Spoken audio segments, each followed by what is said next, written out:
So this is really a tactile avoiding issue. I'm sure you've noticed, or maybe you've had children yourself, with who are just like that tag on the back of their shirt, or maybe the seams on their socks are just irritating, and it maybe causes battles in the morning because you're trying to get them dressed and they don't want to wear that shirt because that tag hurts them, it bothers them. It's kind of like if you were listening to static all day long. Like, it's that kind of a nuisance. Like, it's really irritating, and it can be almost painful for them. So in order to avoid battles in the morning, or the kid maybe taking their shirt off because they don't like the tag on their shirt, cutting the tags out can be a really great way. If you're a child care provider, I definitely caution against altering somebody's clothes without the parent's permission.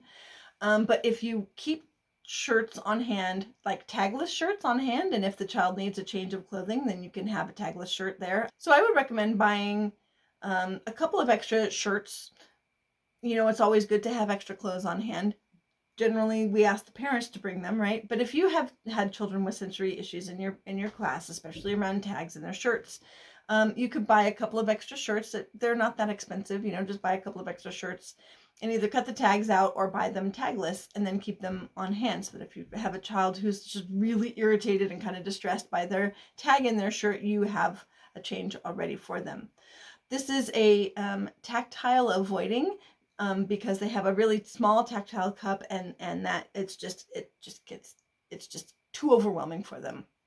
There are ways that we can support children, and having an understanding of where they are at, that they are not just trying to be difficult, they're not just trying to battle with you, they're actually having a very real experience, and a very uncomfortable experience for them.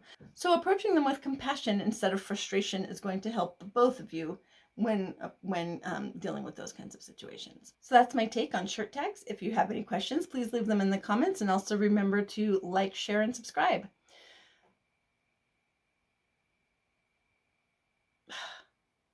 Also remember to like, comment, and subscribe. And